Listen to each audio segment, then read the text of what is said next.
Hi everyone, this is our Christmas Day special and we have some subjects lined up and we also will be reading the comment section throughout the live stream.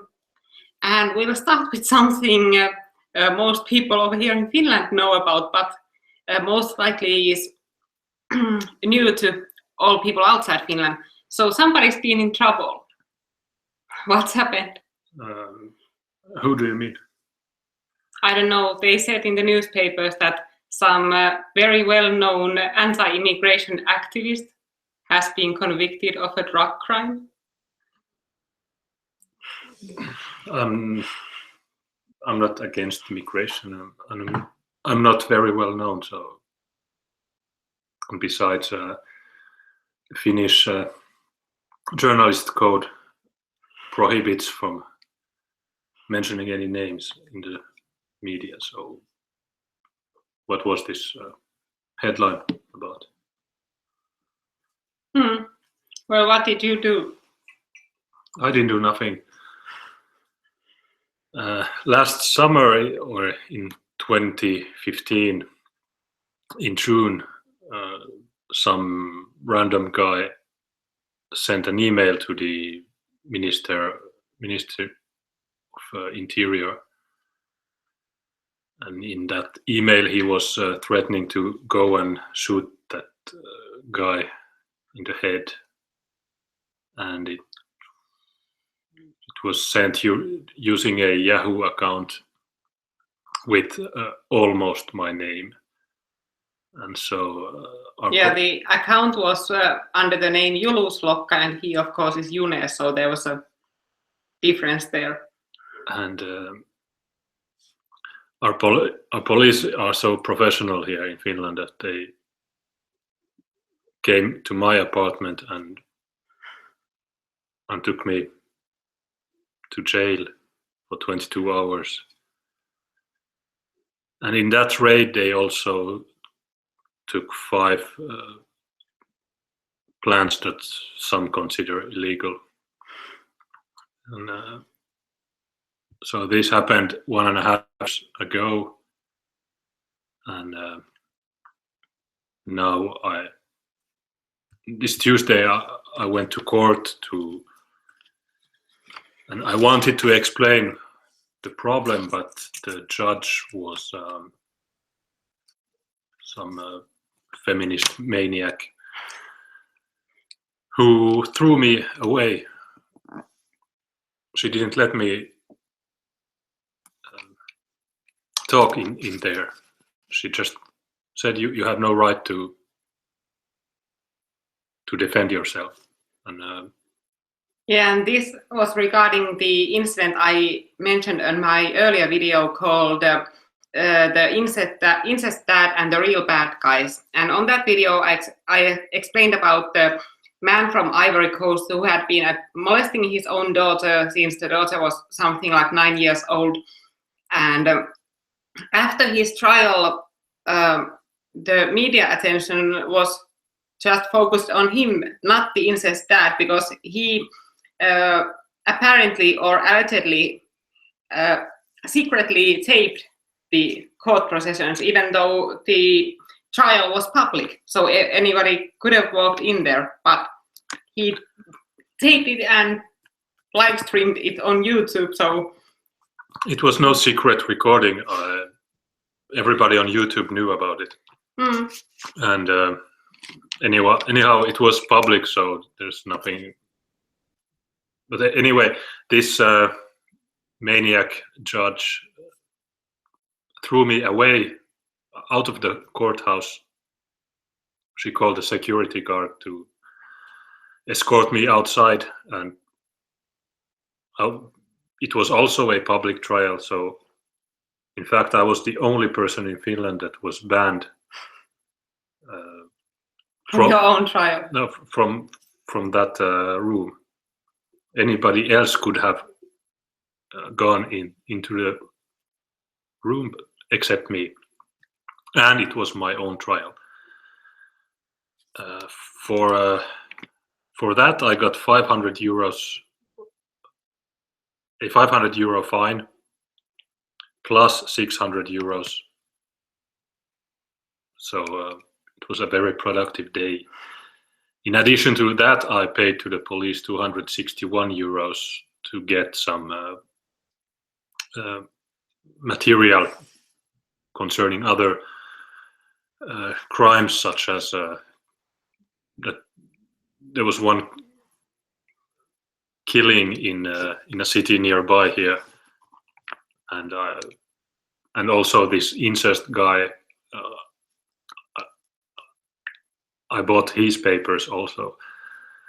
So it was almost 1,500 that I got to spend on that one day, which is nice. But imagine somebody sends an email to some crooked politician, and then I get into trouble. I also had to go on tests because they drug tests because they wanted to take my driver's license away, and I had to go there for months.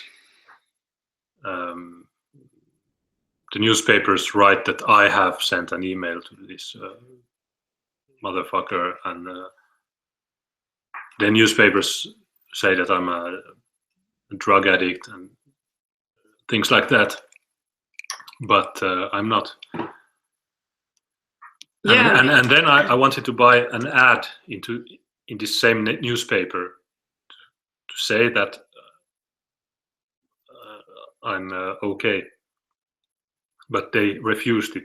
So in Finland, you have a law that says that you have the right to respond to an article, and they have to publish that response. But the ad would have cost 300 euros, but they prefer not to take money than publish my view on that, because they also say that I'm collecting illegally money for my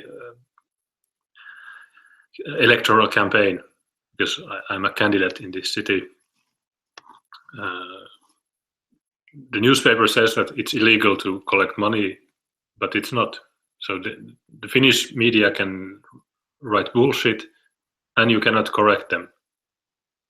Well, it's as they say, we have the freest press in the world. Yes, and I forgot to explain what the incest dad had to do with this.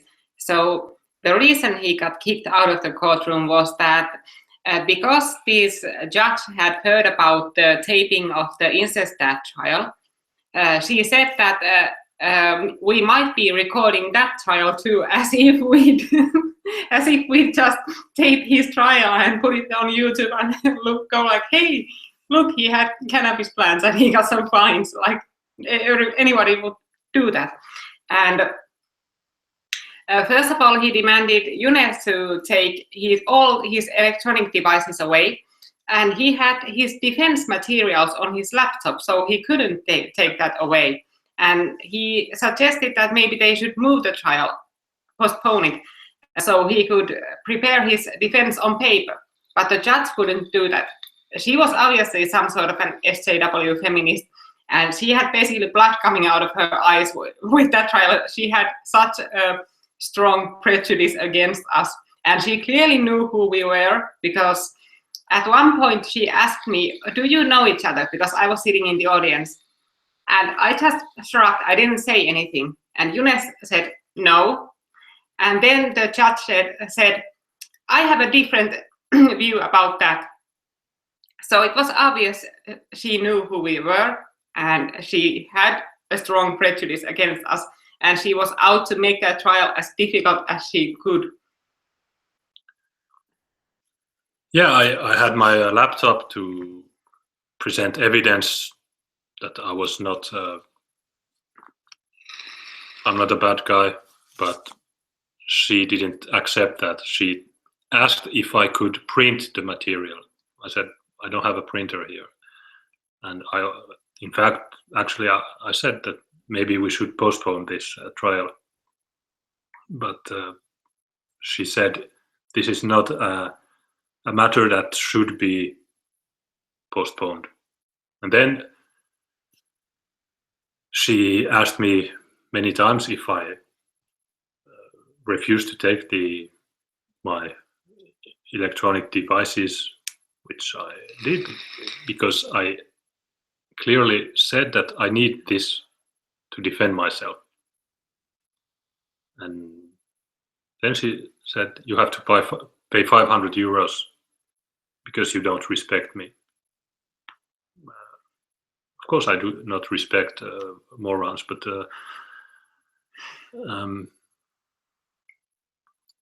she said that I should get a lawyer. I said, no, I don't. And she said, I will choose a lawyer. I said, no, I don't. And she just kept on ignoring my responses. And then at one point I said, do you understand Finnish? I said, I don't want a lawyer. I'm defending myself. But no, she... And then at that point I thought that since I have to pay 500 euros, I would still... I would have the right to stay in the room, but she then said that I have to leave. And I said, I'm not leaving, I'm defending myself here. And then she calls the security guard who comes in. I tell the guard that woman is doesn't let me defend myself. The guard says, I got orders, so I have to comply. I said, okay, and then I left.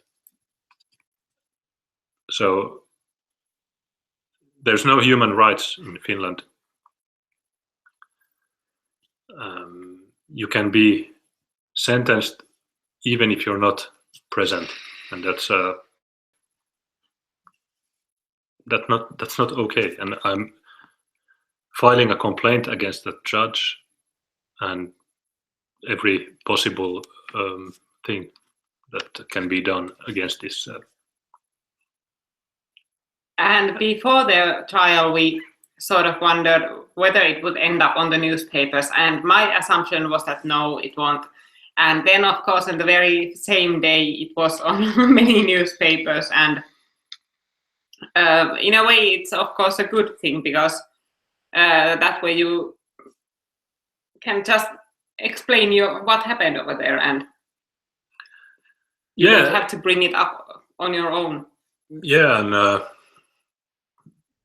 this doesn't affect anything, because these media outlets, and the journalists, they think that if you are far right, you cannot smoke weed. That's against, it doesn't fit the profile. But actually, nobody cares about this, except the SJWs that are now on Twitter and in my blog whining about this, that I'm a drug addict and so on. But they are morons, and nobody listens to their whining. And anyways, weed has been legalized in many states and many countries, even in Europe. So they try to discredit me, but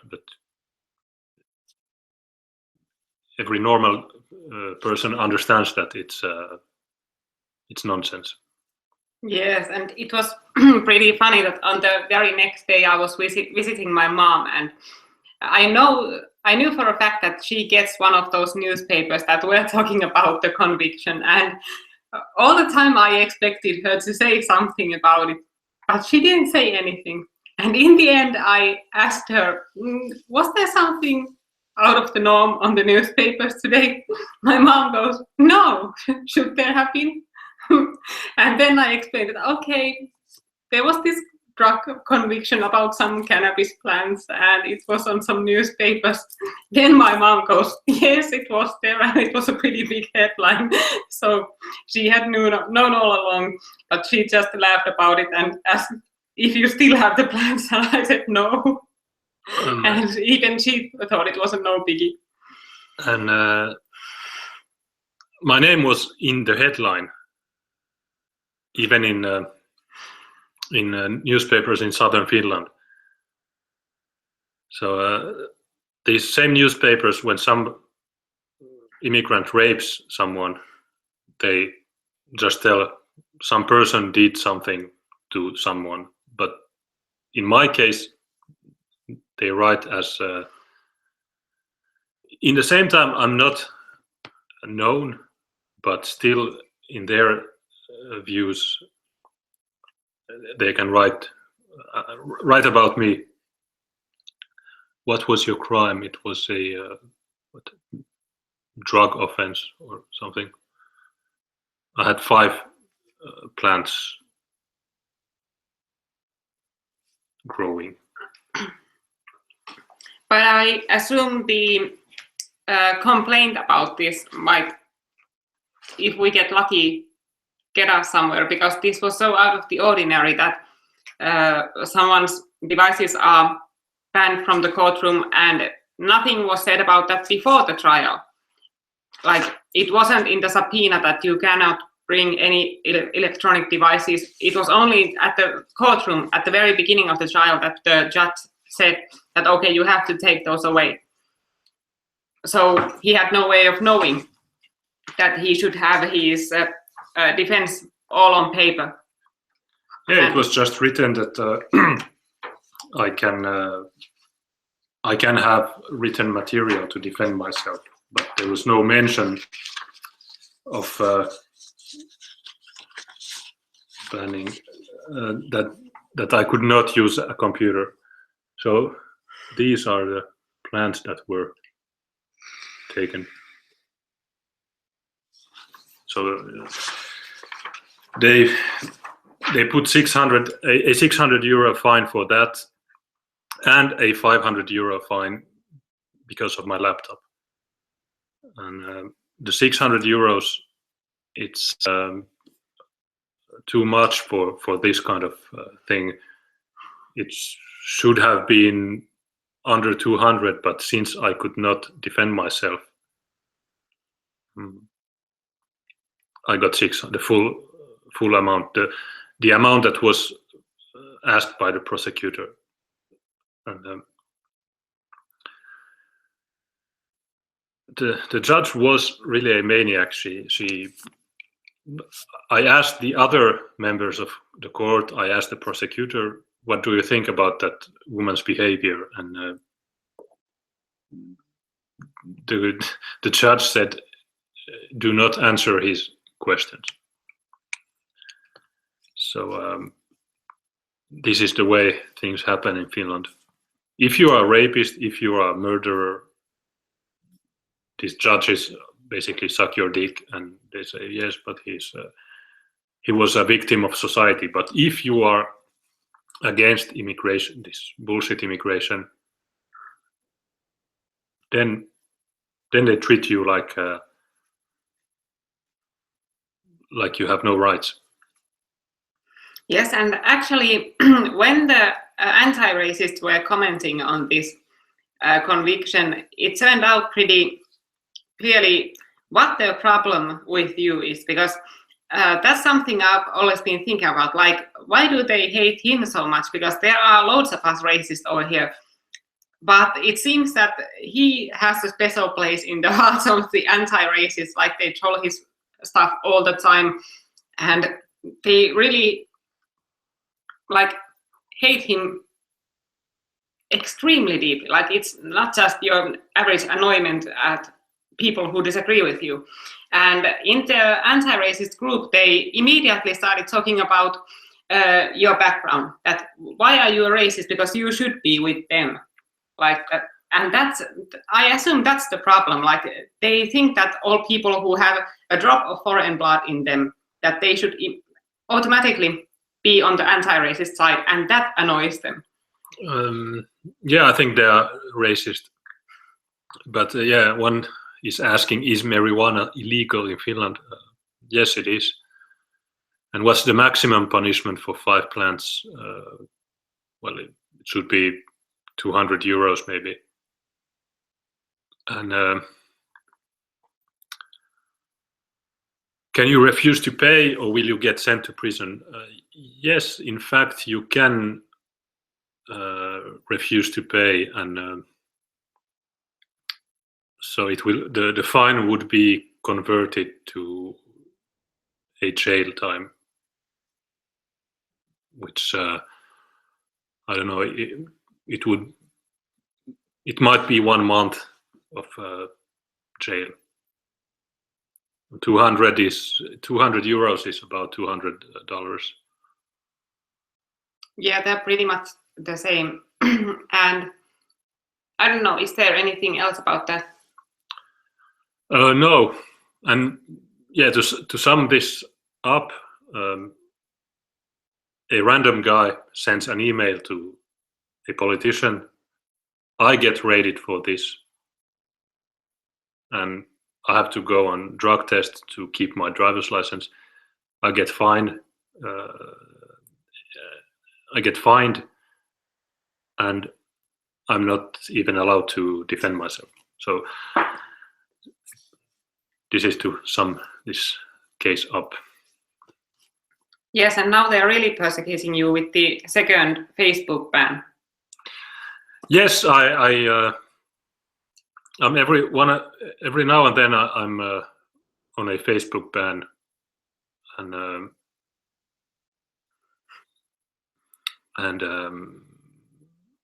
yesterday the previous ban ended, and today I got another. So I have again 30 days of.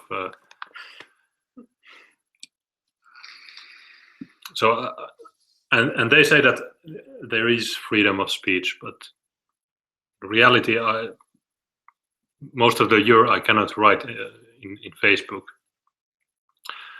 One is saying that save yourself 200 euros. It's not 200, it's 1,100 in total that I have to pay for this bullshit. And can you offer to pay 5 euros a week? Yeah, probably.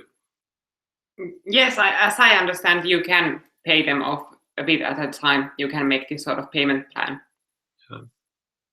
1 cent per year.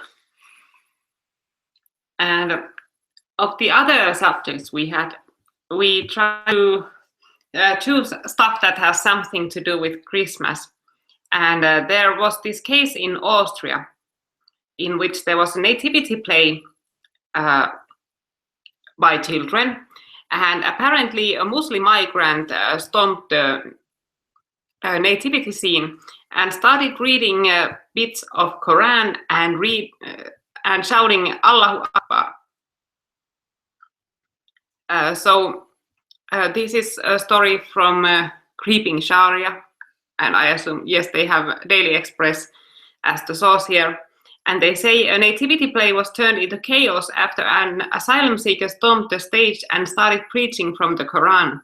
The Somali asylum seeker suddenly leapt on stage during the traditional depiction of the Christian story in the Austrian town of Oberndorf near Schwanenstadt in the state Upper Austria, causing horror and upset amongst the children and parents.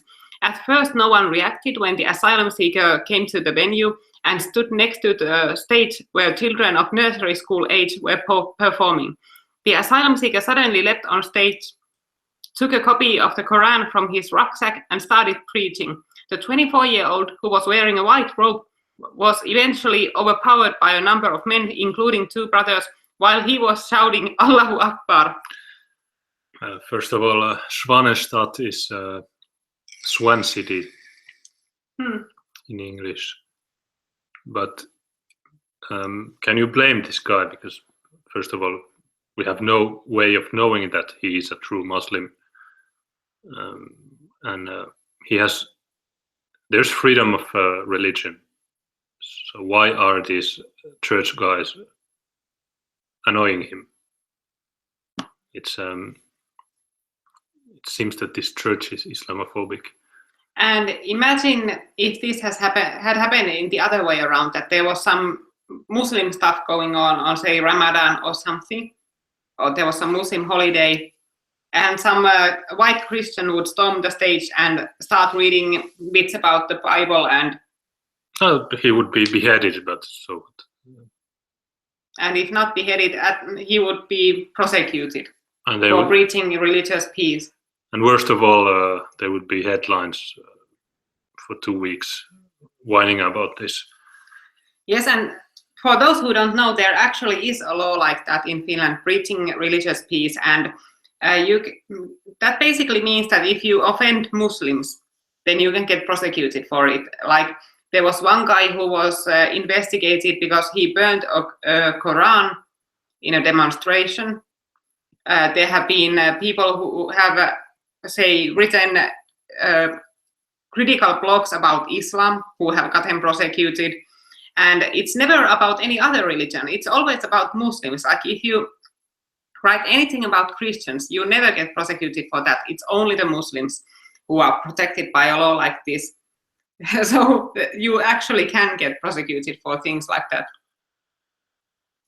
And it's actually a wonder you aren't investigated for that too, because with that video about the French guy, because it talks about Muslims.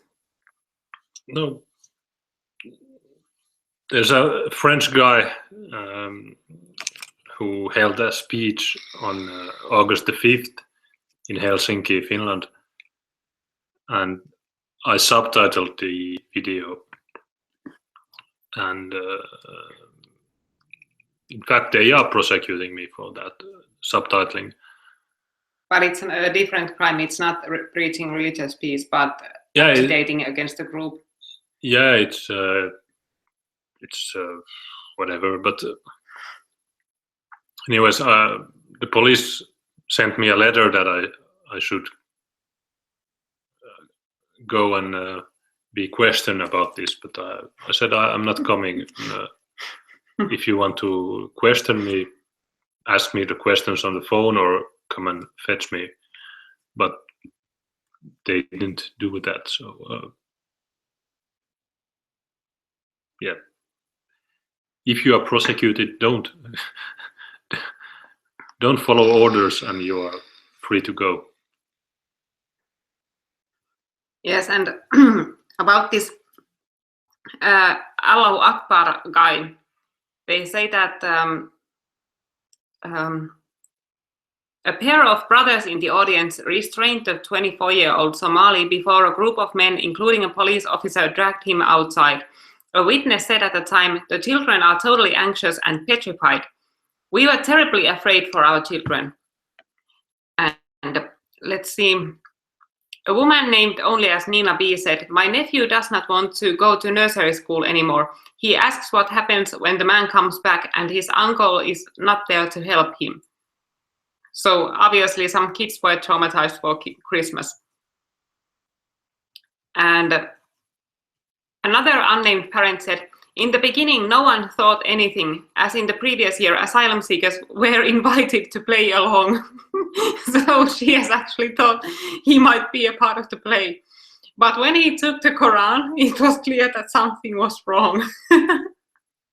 "My daughter at home told me again and again how much she was frightened by the rigid facial expression of the asylum seeker. Investigations are currently ongoing." So, and this isn't on the news. And had this been the other way around, it would be a terrible hate crime. Like much smaller things than this have reached the news. Like when there was the fake hate crime in New York with the 18-year-old Muslim woman claiming that some Trump supporters had taken her hijab. It was on Finnish newspapers. But the correction for that wasn't when it turned out that the woman was actually lying, that there was no hate crime and that she only had angry Muslim dad who had a curfew. She had broken her curfew and needed some sort of distraction to avoid his dad becoming angry. Yeah, there were well-integrated US citizens, and the father was a moderate Muslim, so he didn't want that his daughter goes outside. And since she had broken that rule, she made up this thing that in the New York subway, Trump supporters assaulted her, but she took a lot of police time for this fake thing, and now she is being prosecuted. In Finland, she would not be, because it's just part of the culture to create stories.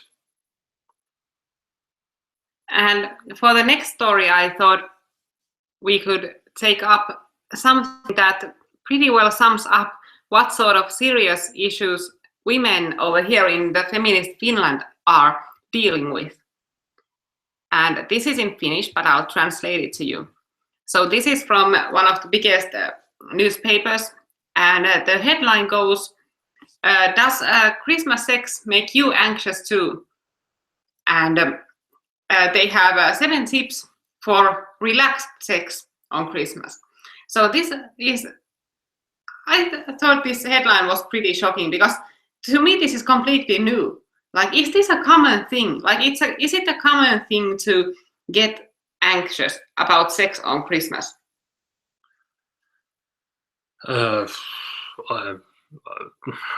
These journalists, I have no idea what's their problem. Let's see who the writer is. The writer, there isn't even the name for her.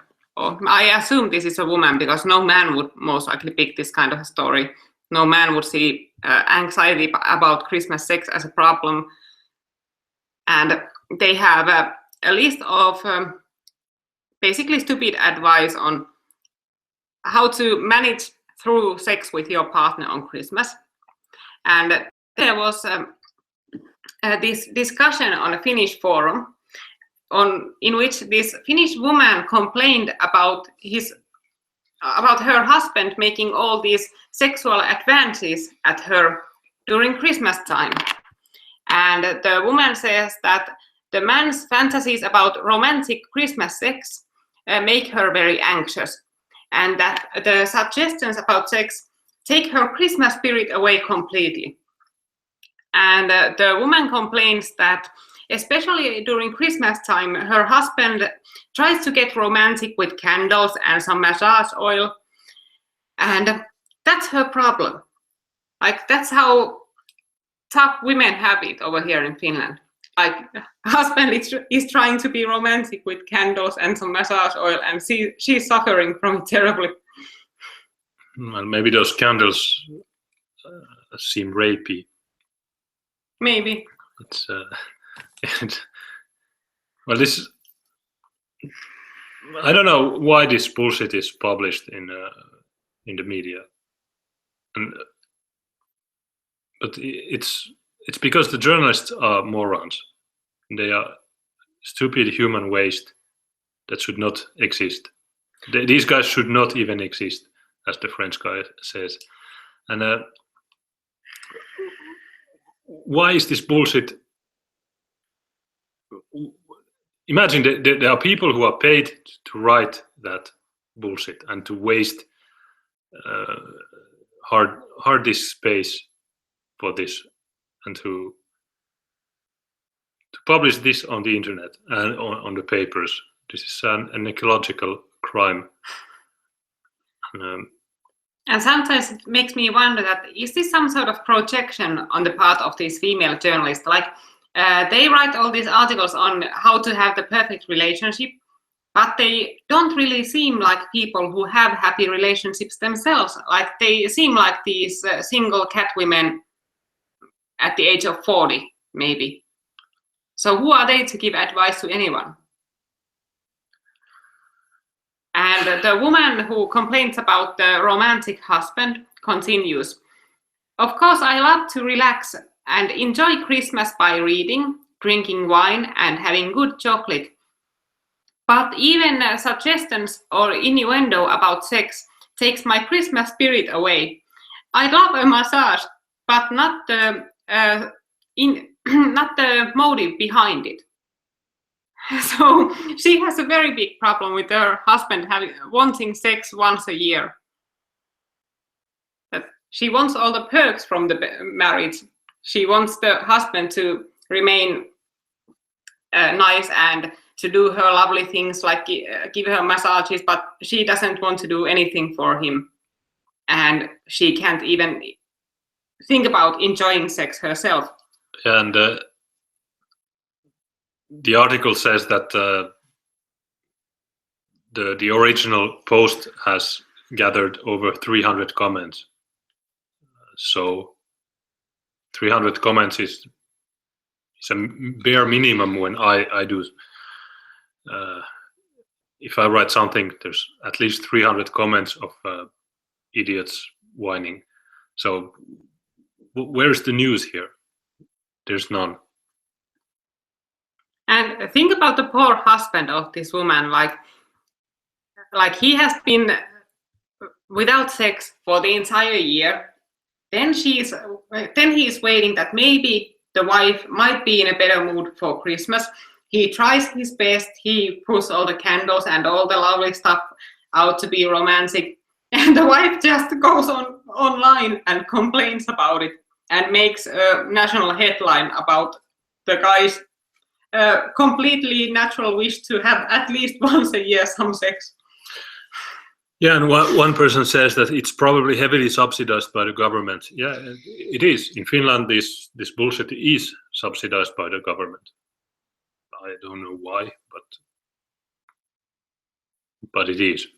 Everything is subsidized by the government over here. Like art is subsidized by the government, public traffic is subsidized by the government, healthcare, even private healthcare is subsidized by the government. Everything is like hate speech is not subsidized. Well, that's one thing. Well, that sort of problems for Christmas. And then they wonder why we have such low birth rates. Yesterday there was an artwork that was the police in our city started to investigate on this artwork, and it's in the railway station here, and the police said that this artwork might be hate speech. Yeah, there was this installation that included a picture that looked like our prime minister. And here's the picture. And our local police claims that they have a lack of resources, but still they have the time and resources to launch an investigation about this out of their own free will. Like nobody filed a complaint about this artwork. The police started an investigation on their own. And on the a traffic sign on the left, you can see a face that looks a bit like our prime minister. And apparently there's a gun on the table somewhere in this installation. So that's what the police is considering hate speech or agitation against our prime minister.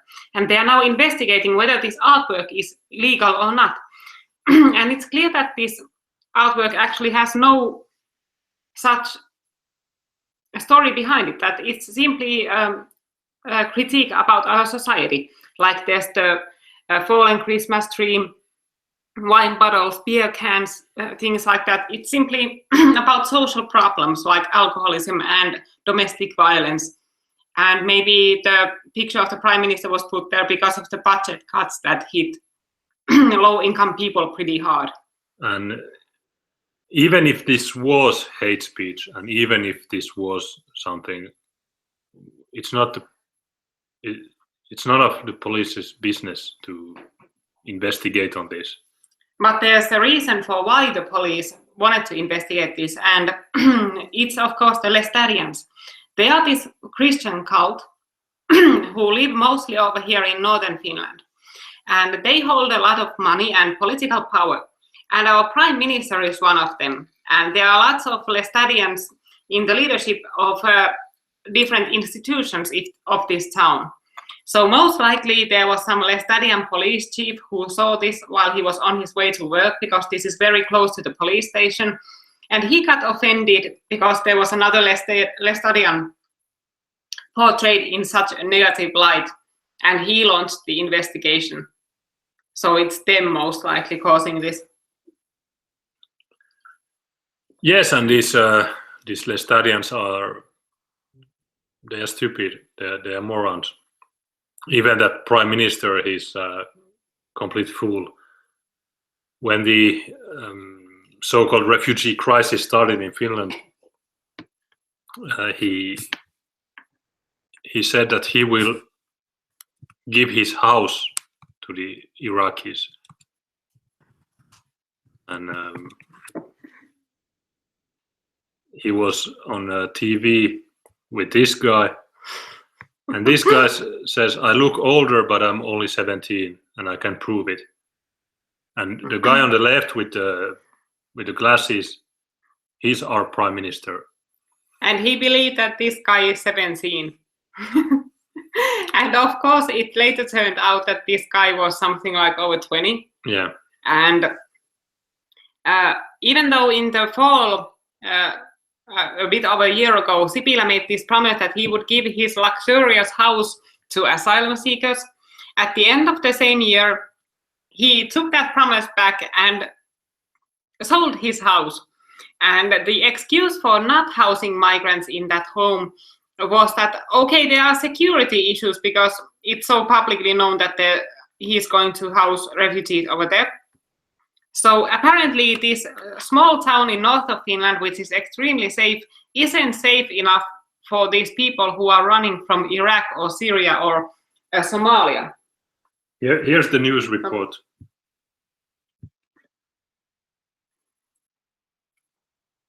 This was on about 1 year ago. I'm ready for check. Before that I'm 17. I was kidnapped. My father was killed. That's where. I look big, but I'm 17. I'm ready for check. Before that I'm 17. I look big, but I'm 17. I'm ready for check. Before that I'm 17. I was kidnapped. My father was killed, and it's been like 6 days here, no fingerprints, nothing. Miltä sitä näyttää tilanne? Tämä on ihan ykkösen täynnä tuplamäärä jo nyt täällä kellarissa. No joo, kyllä tämä on tilanne. This is the moron. This is our prime minister. Koitetaan löytää nyt täällä paikallisesti sitten ratkaisuja näin. Ratkaisuja tarvitaan myös koko Suomessa. Ratkaisuja tarvitaan koko Suomessa ja myöskin rahoituksellisia ratkaisuja. Sipilän ilmoitus kotinsa luovuttamisesta turvapaikanhakijoille on levinnyt laajalti. So he's basically the uncle version of Trudeau.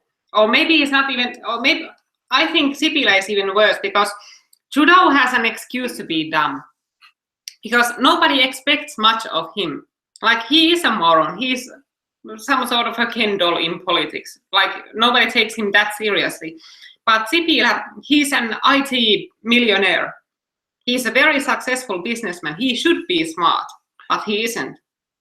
And he promised his house to these refugees.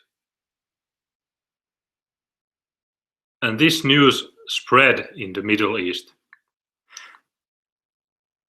which only made the problem worse. All these people came in, and the very first thing they started asking the local Red Cross workers was that when are they going to get their house, because they came here because the Finnish Prime Minister is offering everyone a house. So what the fuck is this guy about? But anyways, there's this art installation, whatever, and the police are investigating on that. Is the installation hate speech? Who cares, is it or not? In the summer, on one rock festival here in Finland, after the festival, there was one 15-year-old local guy, or not a Finnish guy anyway. Anyways, a mob of 15 refugees or second-generation immigrants took him and threw him off a bridge. The same police that are investigating on this bullshit, they told that we have no resources, we cannot interrogate the perpetrators. So what is the problem? And these same idiots want to have my photograph because I subtitled a YouTube video. So they have resources, they have time to investigate on non-crimes.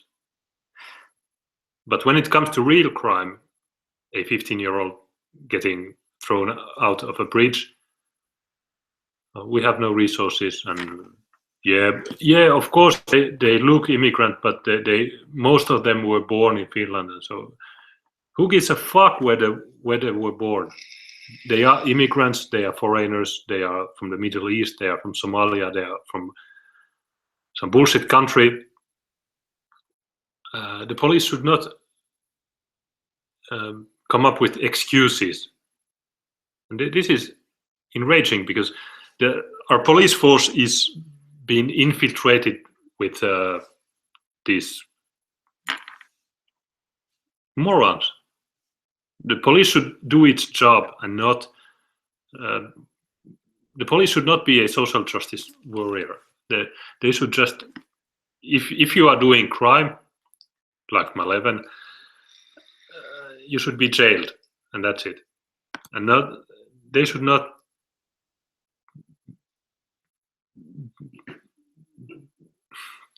come up with excuses why this is, why they are victims of society, or why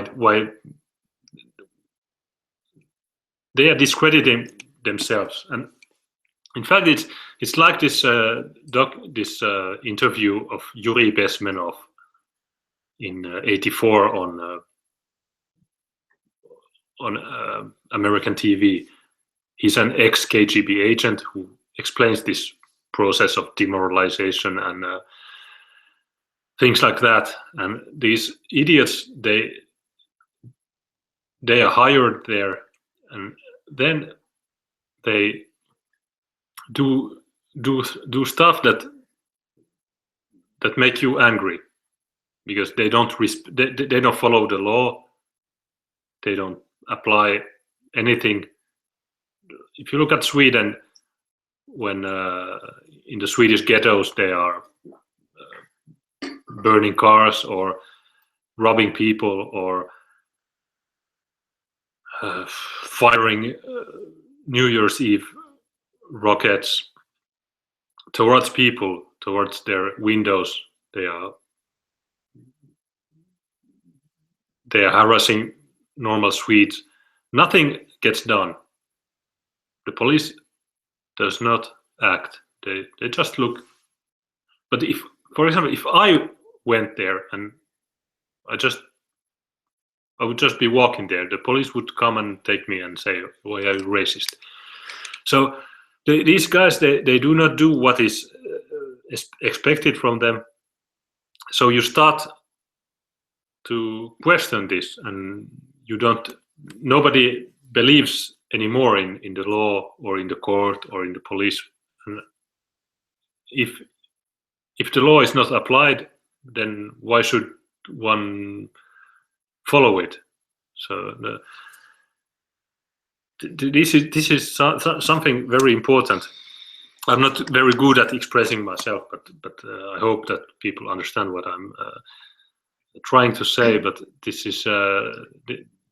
is not okay. This should stop at once. The racists, the so-called racists, always tell me that you should not be so harsh on the police because, after all, they are with us. But no, that's not true. The police are not. They are also. Basically, everybody is against our. Everybody is against us nationalists. There's no. There might be some individual police officers that agree with us, but they do not show it. So it has no use. If you just agree, okay, if they vote for me, that's okay. But if they do not show that they are against this madness, it has no use. It's okay, I'm against this, but I would not say it because I might lose my job. In Finland, there's 7,400 police officers. They cannot fire everybody. They should just, if they agree, they should show it. And it's very stupid of them not to show it now, because as the situation goes on, we are becoming more and more like Sweden, and they will have to face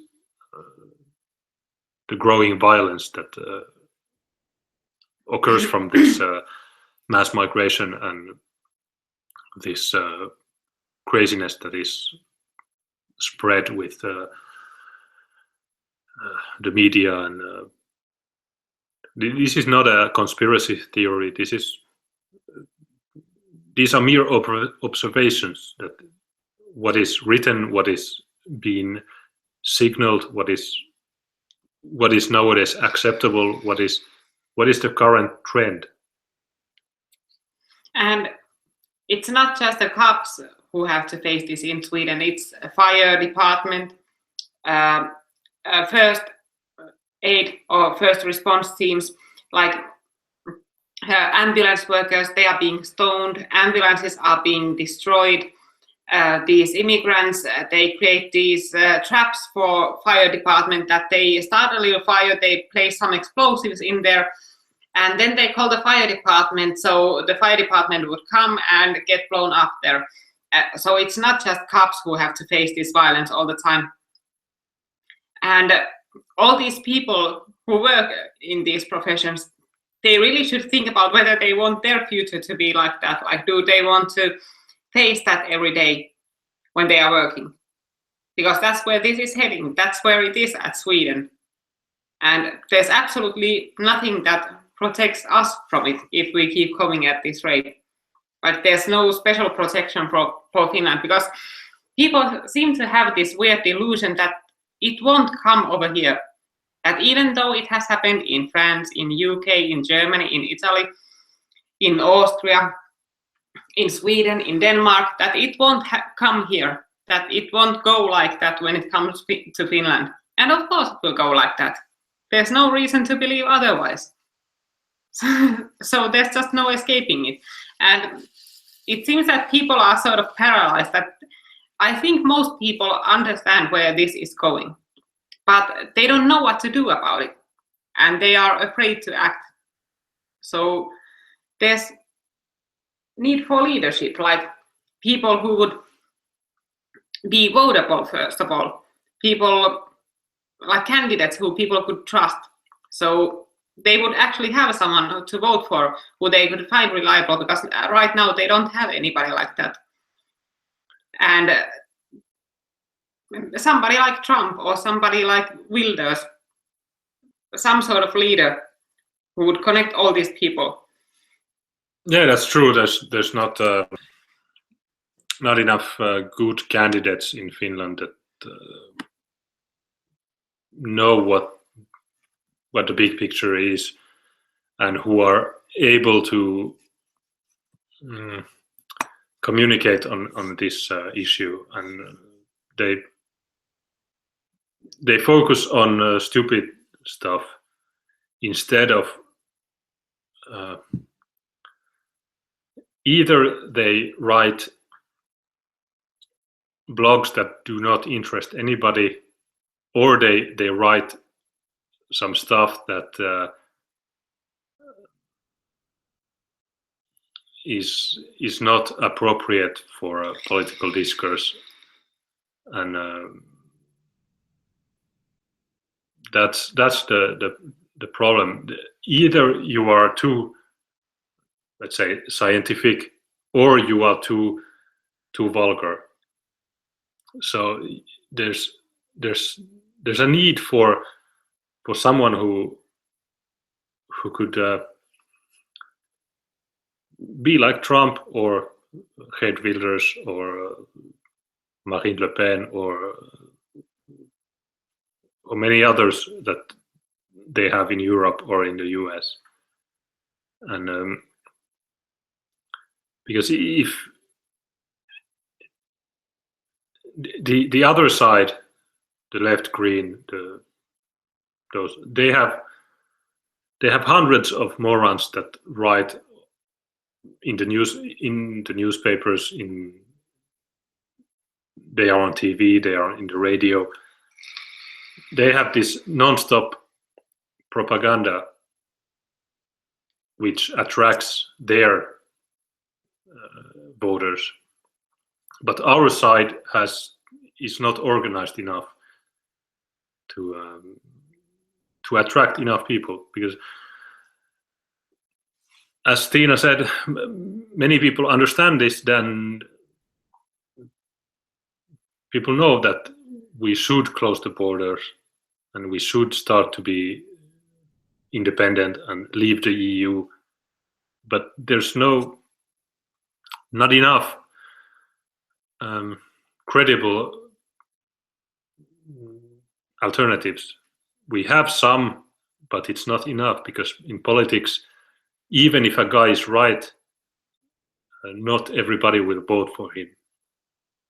We have a few that are very good writers or politicians, but they fail to attract enough people. And anyhow, we need more candidates, because our political system is such that we just need more politicians, because we have in our parliament we have 200 members, and even if we have one very good guy, it doesn't help, because it doesn't affect the voting that is happening there. And so if we have just people who are not fit for that, it doesn't help. If people are afraid of being called racist, or if people are whining about this should be Christian, or you should ban this thing or that thing, it doesn't attract people.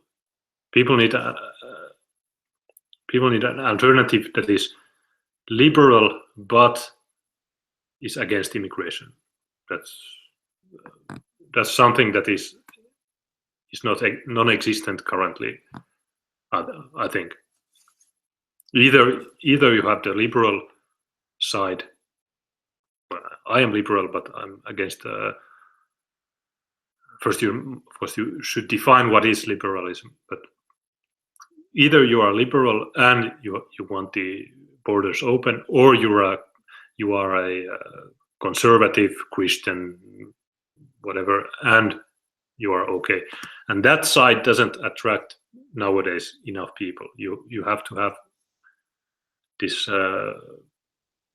closed border thinking on both sides. Even in the left green, you could imagine that there are people that want the borders to be shut. Yes, because we do have a party that's largely anti-immigration or for limited immigration, but they are largely Christian conservatives too. And that repels a lot of people, because it just doesn't fit basically the attitude climate around here. That's not how Finnish people think. These Christian conservatives, they are in a marginal, they aren't mainstream. And they focus on completely wrong things.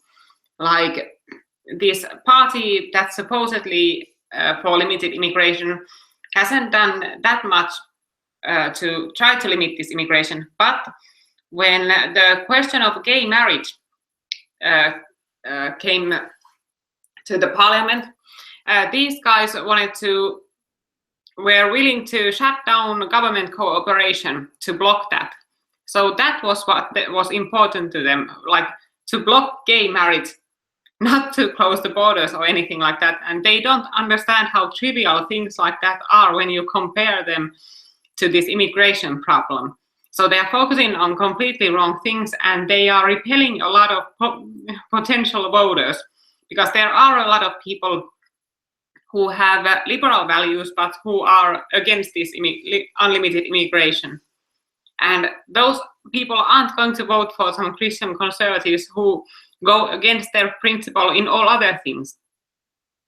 So there really is a need for people who are, say, both left-wing liberals and classical liberals who are for closing the borders. But right now we have very few of them. Yeah, this gay marriage, who cares? It's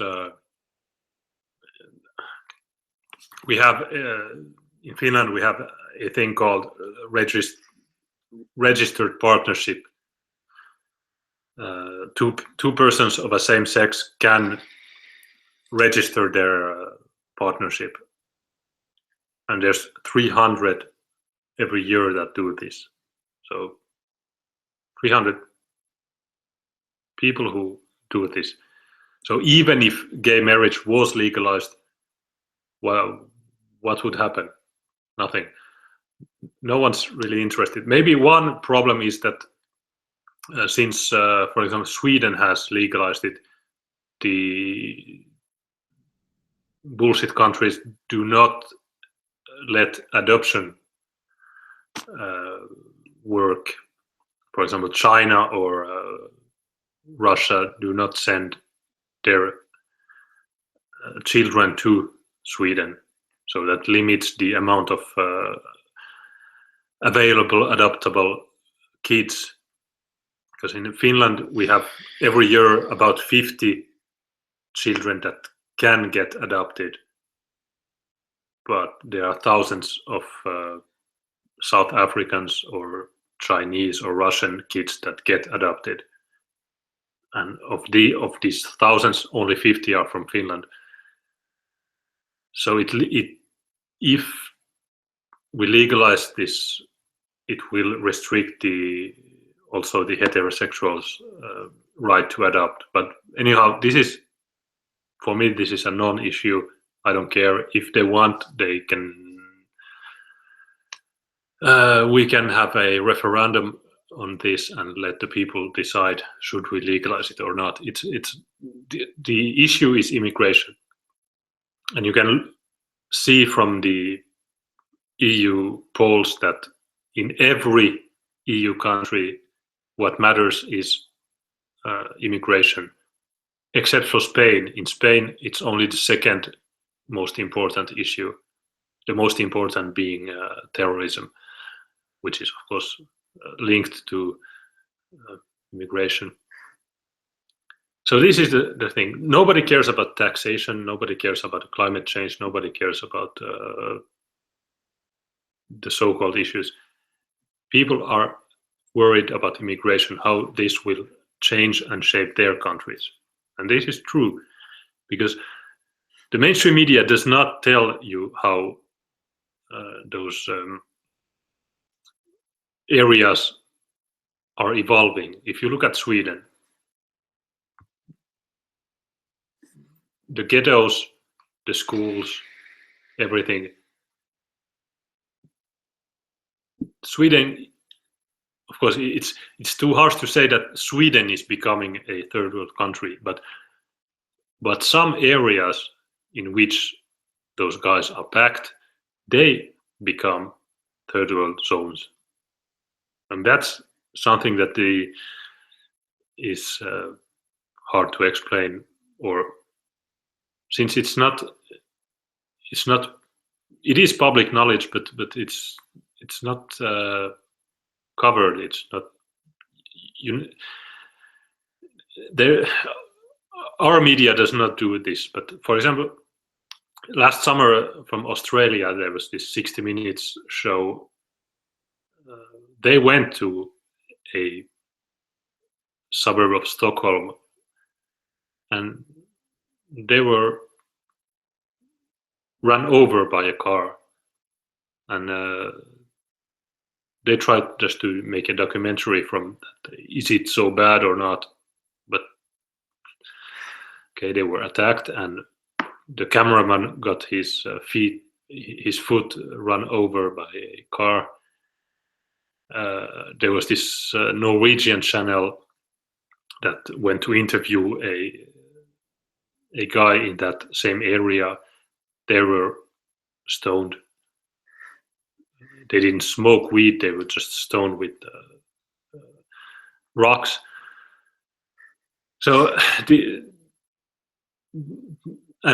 public TV in Sweden, they have also had their cars vandalized. The Finnish TV that went, the Swedish-speaking public TV went to Gothenburg. Their camera was stolen. A 50,000 euro camera was stolen a few years ago by a gang of youth. And so this is the truth. And these stupid journalists, they are whining about Syria or the Middle East and blah blah. But if this bullshit happens in their own country, in their neighborhood, they are just no. I cannot speak of this because our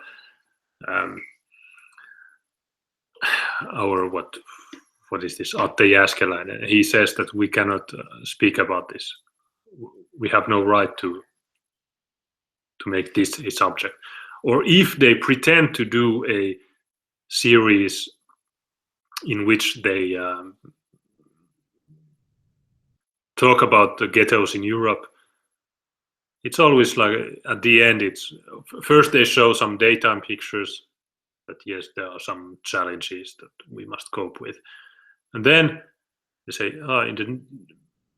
in the evening it starts to get agitated, and then we have to leave, and then it starts with a happy end story that yes, we must do something and everything will work. Put more money in there, me. Yeah, we maybe you must put money in the programs, and we must build a football stadium, and this fucking fairy tales that.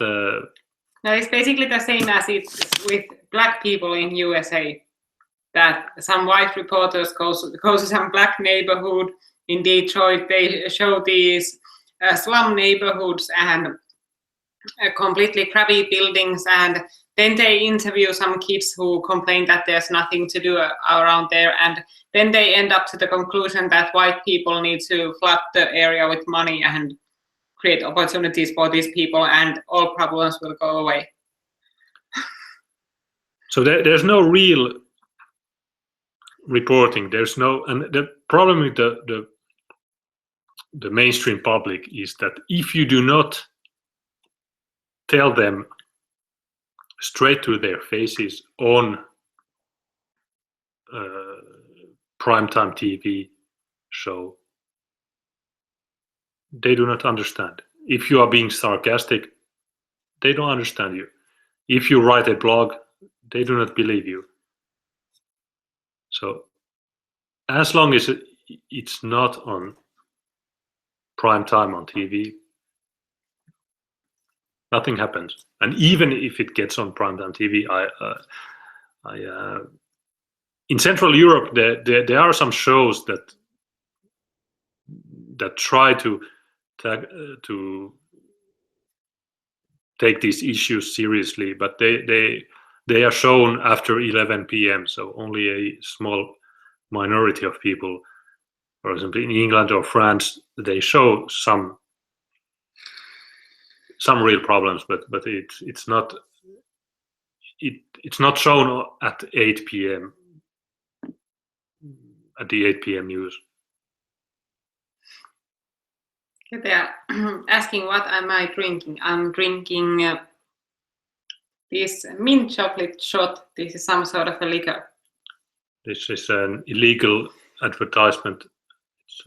Yes, that's also one thing that's illegal in Finland, advertising alcohols, showing bottles of liquor. Yeah, that's 30%, and 22 or 21 is the limit that you can advertise. And they asked if you're drinking cloudberry liquor before.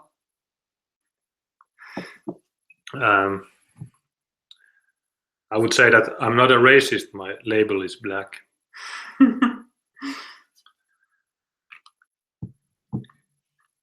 And for the next story, there is this update on the Berlin attack. But could you? What?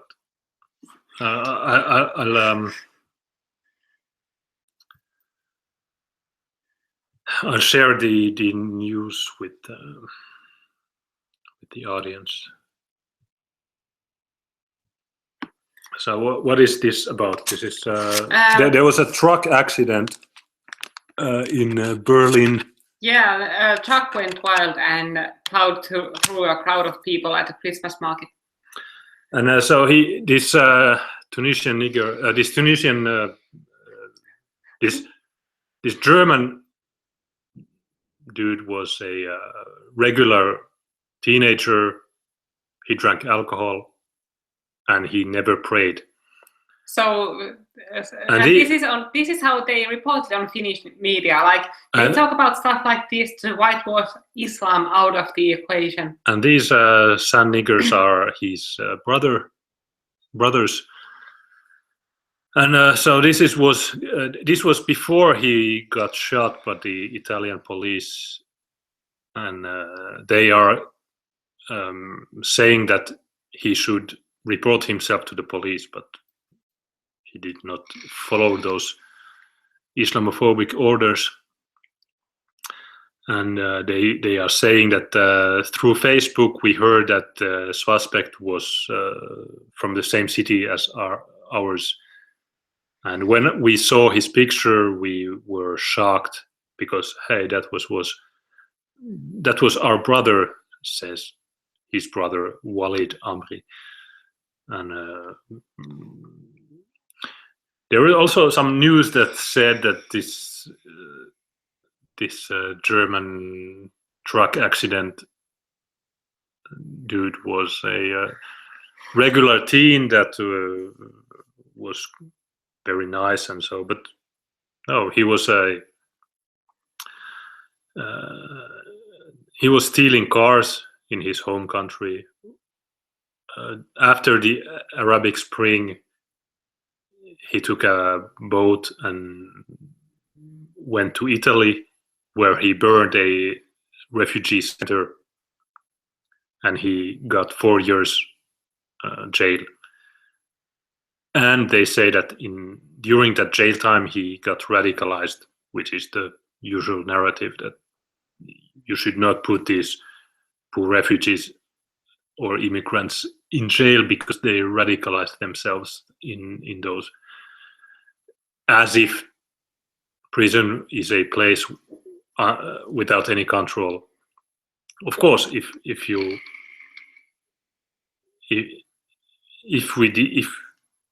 we had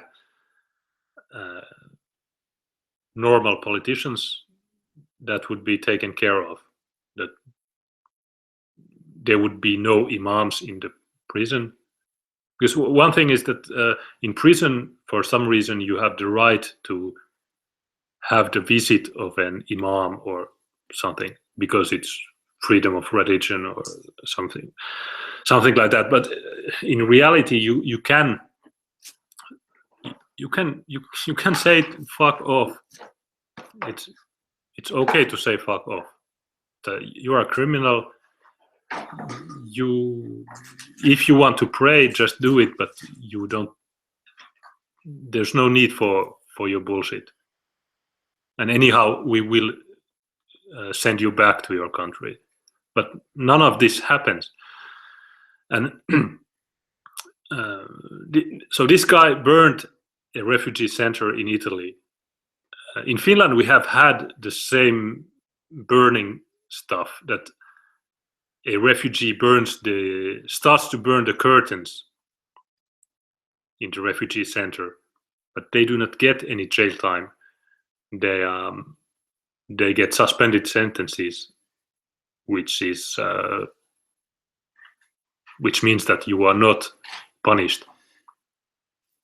And they always do the same thing, that the first reaction the media gets is that they start whitewashing Islam out of the terrorist attack. Like when the Nice attack happened, their excuses were that the guy had sometimes drunk alcohol and that he wore shorts. And shorts are banned in Islam, so he can't be a Muslim. And it thus can't be Islamic terrorism.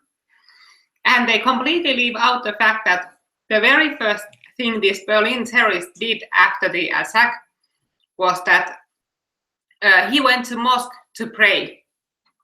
So they say in the headline that, okay, he never prayed.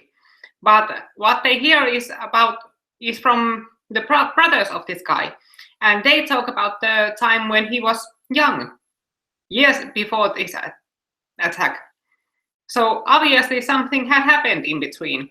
Most likely he was radicalized in prison, because in European prisons, oftentimes a pretty large population of the inmates are Muslim. For example, in France, something like 80% of all inmates are Muslims. And in UK, there are lots of radicalized Muslims in prisons. So of course, other Muslims are easily radicalized over there too.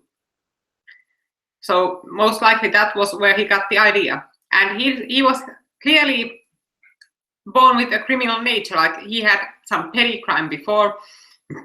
He started burning down reception centers and things like that. So it was only a matter of time when he did something that was really serious, that really killed a lot of people. And if he wasn't a Muslim, why did he go to mosque immediately after the attack? Why would he even risk being captured to go to the mosque and pray? Yeah, and the German officials say that it's a ISIS mosque. That's how they called it. This it's a Berlin district that is called Moabit, and in that district there's a radicalized mosque, and nothing happens. They do absolutely nothing to prevent this. So you have an illegal immigrant from Tunisia in Italy who burns places. He serves 4 years, or probably not even the full time. And then he just wanders around Europe. The German police knew that he had plans to make a terrorist attack, but they stopped following him in September. And there he is, driving a truck without a proper license, which is a big offense. And yeah, what if the Italian police had not? This happens in the biggest European capital, but this guy is free to travel to Italy. What is this free movement? If I go to Estonia, they check my ID, but this guy, oh, he just what? But this is how it is. The laws are only applied to the local people, those who already are pretty law-abiding, who won't drive trucks into crowds, who won't blow up at airway stations and things like that. But these people, they get to do whatever they want. Like that came also up in the homicide story in Finland, with the 2 asylum seekers beating a local man to death trying to rob him. And those asylum seekers had been around Finland in a couple of other reception centers before they were moved into that specific town. And the reason they were moved around from one reception center to another was that they always caused trouble in those. And on one occasion, one of these guys had even apparently tried to stab someone, but they don't get arrested for that. They don't get prosecuted for that.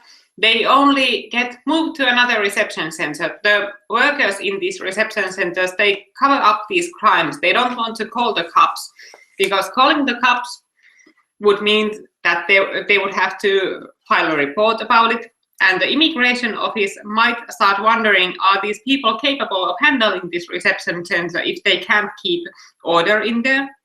And the immigration office might just discontinue their contract. And that would mean a big money loss for these people who are running the reception centers, such as the Red Cross. So they don't want to report the crimes that happen in the centers, no matter how violent or dangerous they are. Yeah, the only reason is because they would lose their contract. They could not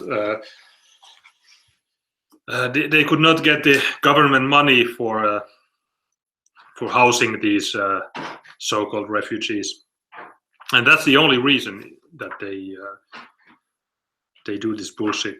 And this why is this bullshit?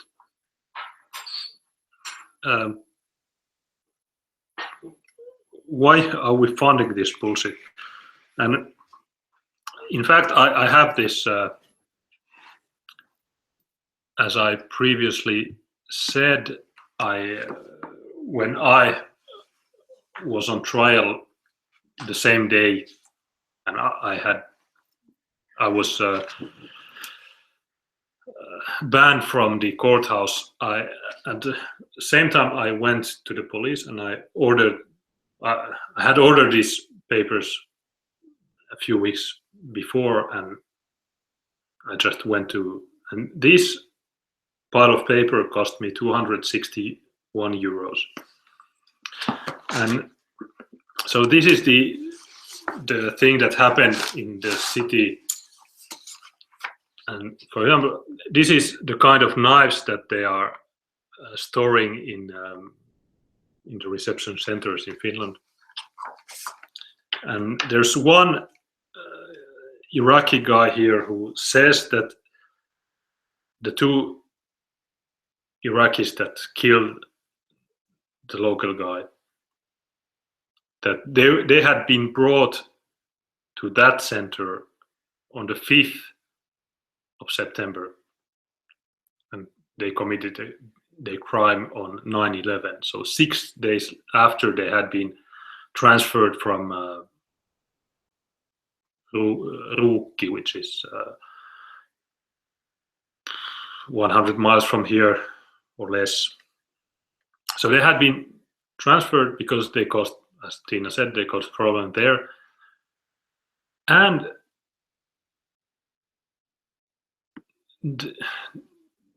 they were supposed to be transferred to our city the day after this knife attack. So they spent 5 or 6 days in that place, and the day before they were supposed to be transferred in our city, they killed this guy.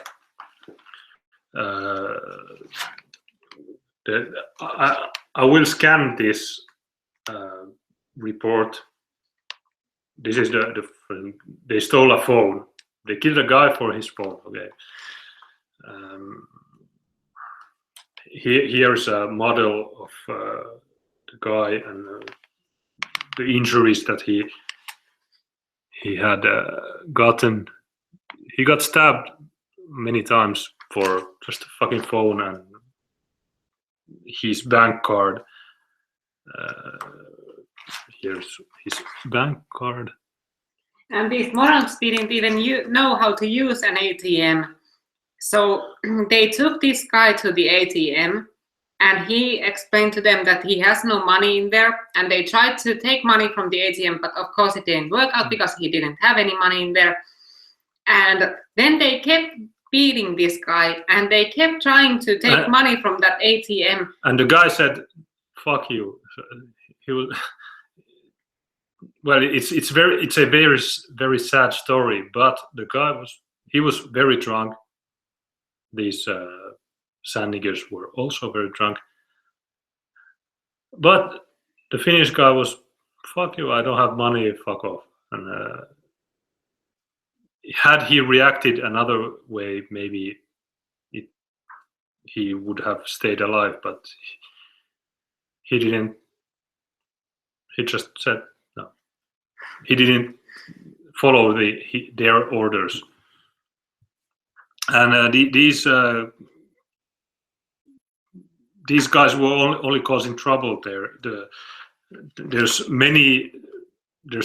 I think 15 witnesses that were interviewed by the police here, and they are everybody says that the guy that got killed, he was trying, because these guys had caused trouble in the bar, and this guy had tried to keep them calm, but since they are from Iraq, they don't well, they are not people, they are from Iraq. So these kind of people are let into our country. Why? And there was actually this. Can the Red Cross, can any politician tell me why these two motherfuckers was let into our country? And there was actually this very good example of absolutely no border control with this Danish citizen filming how he walked across the German border with an ISIS attire and an ISIS flag. Is it said that it's Vlad Tepes? Yes, that was something. I don't know, maybe it's his YouTube username or something. But this guy walked across the border with this attire, and he had no problem doing so. And I think this is a pretty funny stunt, and goes to prove that there's absolutely no border control in Europe. You can that once you get inside the European Union, it's so easy to just cross borders one after the other. The problem is with getting inside the EU, but once you're in, it's no problem crossing borders anymore.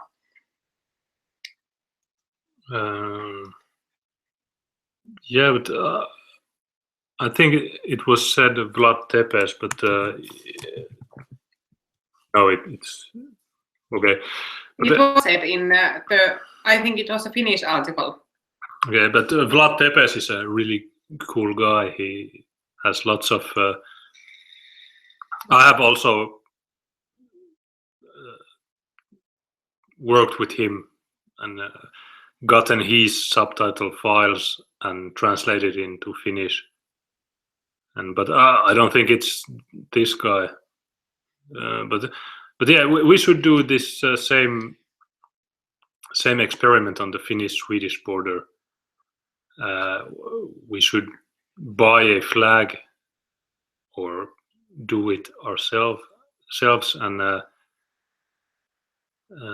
you could have that attire with the mask and everything. I could have the burqa. Yeah, it's a niqab. And niqab. And wander around the Finnish-Swedish border, which is about 70 miles from here. It would be a funny experiment. I'm sure that it does not. In fact, in 2015 in September, I went to Sweden and back at 4:20 p.m. So it was a 4:20 time, and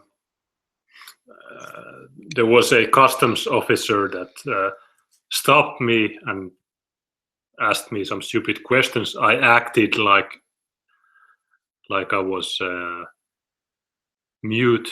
I did not speak to him. And it's on YouTube. And I got through the border without any papers.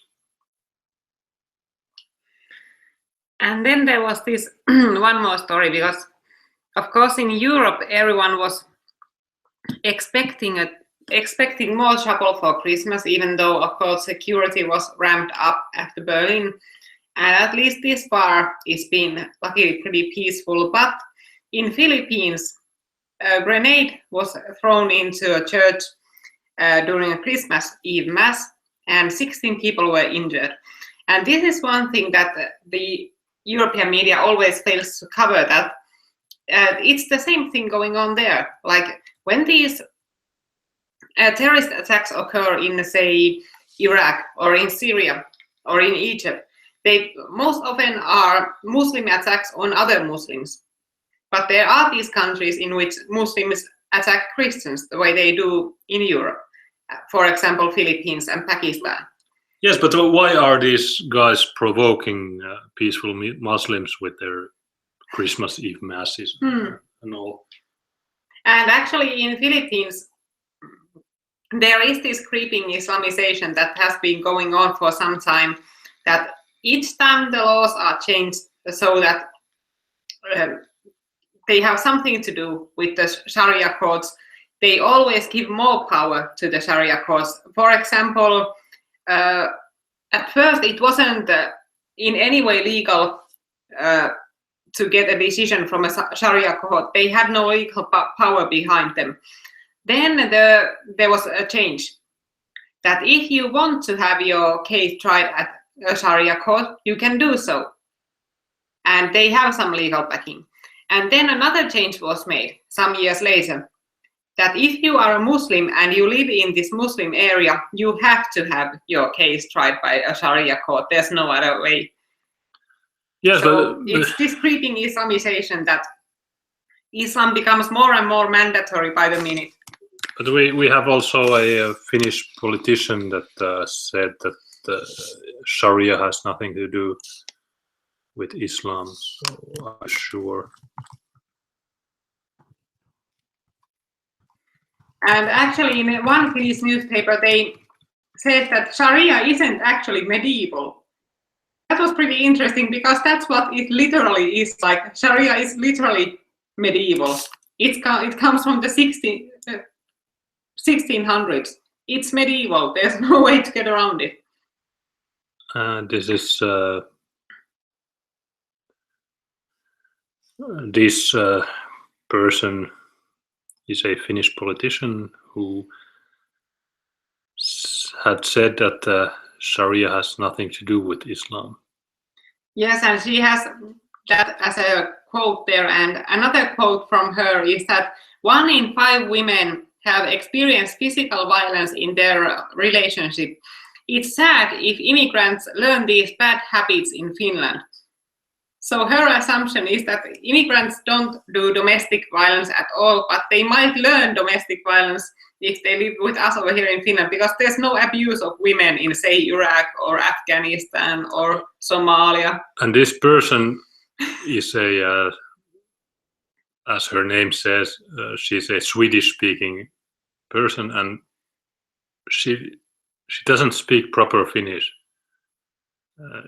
You have immigrants in Finland that speak better Finnish than this bullshit politician, and still she keeps on getting elected. And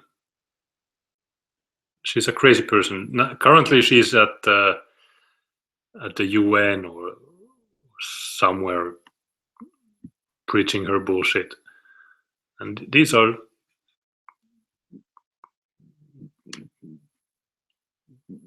this is why I bite people. It's no.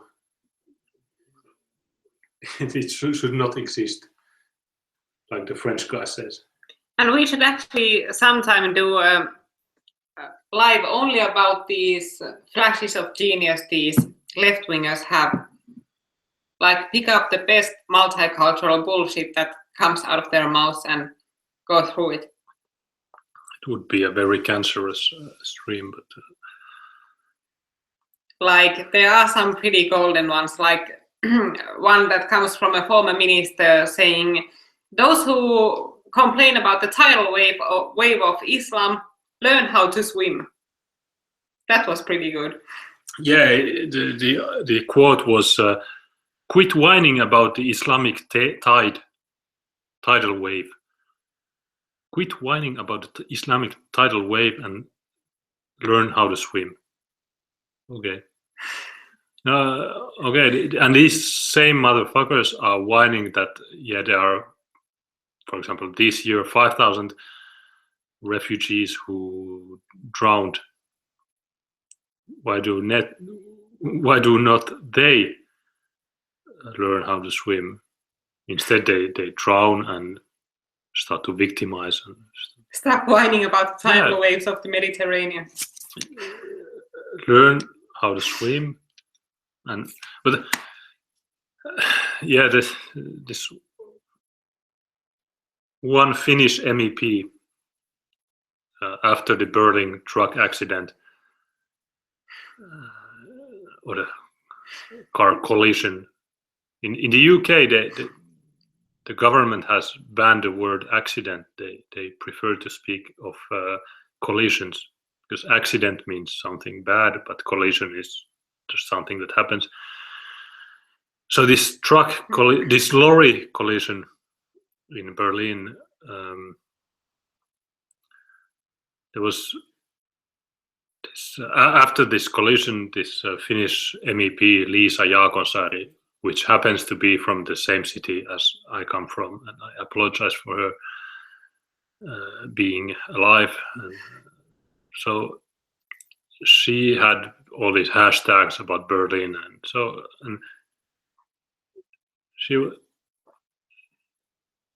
didn't care about the 12 dead.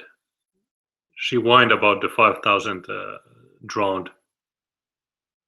And she's from the same party as this learn how to swim bitch is from. So what is this? What are these maniacs doing in politics? Why do they get elected, and why is the media backing them? Why? Can somebody explain me this? I don't know. And why am I called a far-right activist or a drug addict or such? I just want the borders to be closed. What is wrong about this opinion? No,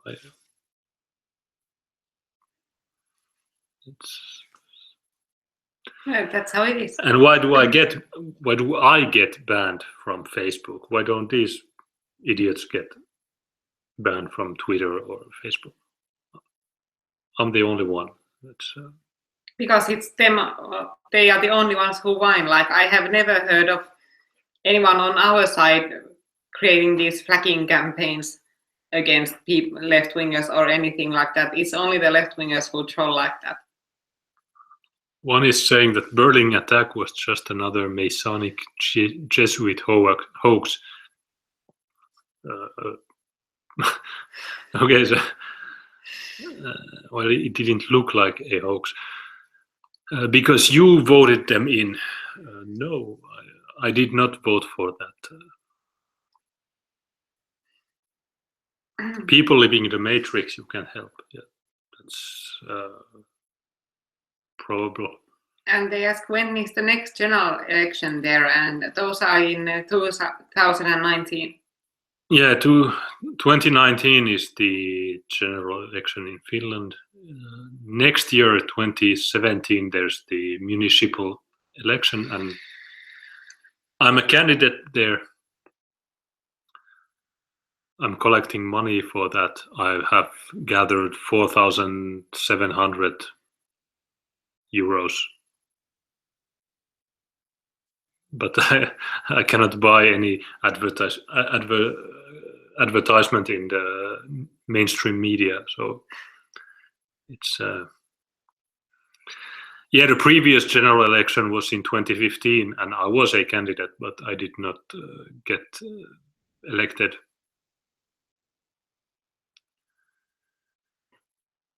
But I really don't see much questions or anything, and we don't have more subjects for tonight, so maybe we should start heating up the sauna or something.